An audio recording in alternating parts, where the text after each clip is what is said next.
Assalamualaikum warahmatullahi wabarakatuh. Perkenalkan, nama saya Arini Putri Maharani dengan NIM B1A1251176. Pada kesempatan kali ini saya akan memaparkan tugas presentasi saya dengan mata kuliah Ekonomi Moneter. Langsung saja pada slide ke pertama.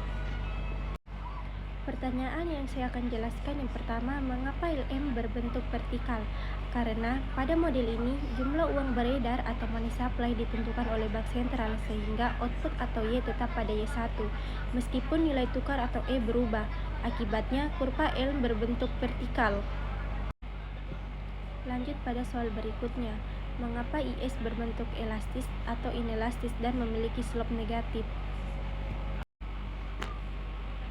Mengapa IS bisa lebih elastis atau inelastis tergantung pada seberapa besar ekspor, impor, dan investasi terhadap perubahan nilai tukar. Jika perubahan nilai tukar menyebabkan perubahan output yang besar, kurva IS lebih elastis. Jika dampaknya kecil, kurva IS lebih inelastis.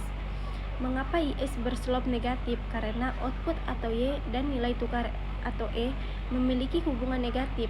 Saat nilai tukar naik atau depresiasi, ekspor bersih meningkat sehingga output naik. Sebaliknya, saat nilai tukar turun atau apresiasi, ekspor bersih menurun sehingga output ikut turun. Hubungan ini membuat kurva IS miring ke bawah atau slope negatif. Lanjut pada slide yang kedua. Mengapa kebijakan fiskal ekspansif pada model Mundell Fleming mendorong IS ke kanan sehingga terjadi apresiasi dan depresiasi? Mengapa kebijakan fiskal ekspansif mendorong kurva IS ke kanan? Kebijakan fiskal ekspansif seperti kenaikan belanja pemerintah atau penurunan pajak meningkatkan permintaan agregat. Akibatnya, pendapatan nasional meningkat sehingga kurva IS bergeser ke kanan dari IS1 ke IS2. Mengapa terjadi apresiasi? Kenaikan pendapatan meningkatkan permintaan uang dan mendorong suku bunga naik. Suku bunga yang lebih tinggi menarik aliran modal asing masuk sehingga permintaan terhadap mata uang domestik meningkat dan nilai tukar mengalami apresiasi atau E turun dari E2 ke E1. Lanjut pada soal yang kedua, jelaskan mengapa kebijakan fiskal ekspansif tidak meningkatkan output. Mengapa output tidak meningkat? Apresiasi membuat ekspor menjadi lebih mahal dan impor lebih murah, sehingga ekspor neto atau NX menurun. Penurunan ekspor neto ini mengimbangi peningkatan permintaan dari kebijakan fiskal, sehingga output tetap di Y1 meskipun kurva IS bergeser ke kanan. Ini menunjukkan bahwa pada model Mundell Fleming dengan kurs mengembang, kebijakan fiskal tidak efektif meningkatkan output. Lanjut pada slide yang ketiga. Soal yang saya akan jelaskan, mengapa kebijakan moneter ekspansif pada model Mundell Fleming mendorong LM ke kanan sehingga terjadi apresiasi atau depresiasi. Mengapa kebijakan fiskal ekspansif mendorong kurva IS ke kanan?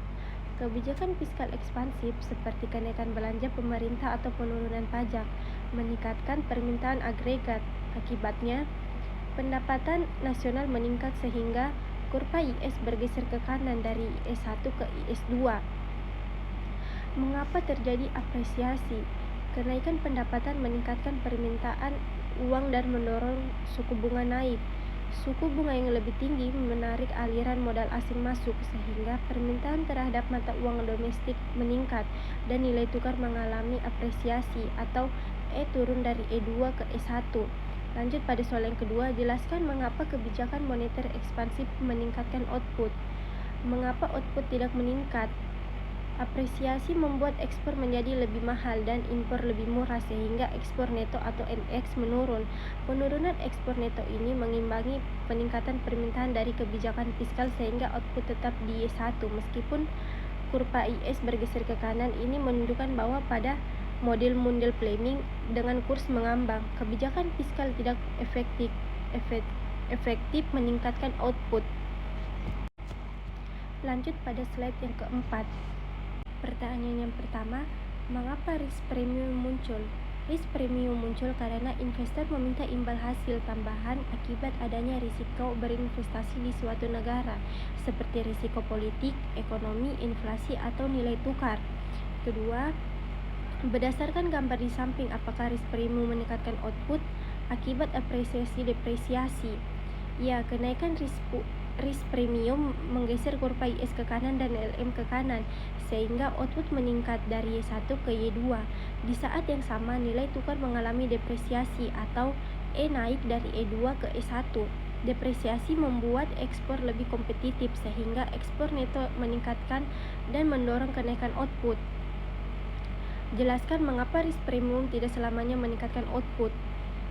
Risk premium tidak selalu meningkatkan output karena yang pertama, bank sentral dapat menaikkan suku bunga untuk menjaga stabilitas nilai tukar dan inflasi, sehingga pertumbuhan output menjadi tertahan. Yang kedua, depresiasi dapat meningkatkan harga barang impor dan memicu inflasi yang menurunkan daya beli masyarakat. Yang ketiga, jika Marsh-Lerner condition tidak terpenuhi, depresiasi tidak cukup meningkatkan ekspor neto, sehingga output tidak banyak bertambah atau bahkan bisa menurun. Kesimpulan, dalam model-model Fleming, kenaikan risk premium tidak meningkatkan output melalui depresiasi, tetapi dampaknya bergantungan pada respon bank sentral, inflasi, dan terpenuhi atau tidaknya Marsh-Lerner condition. Sekian dari saya. Wassalamualaikum warahmatullahi wabarakatuh.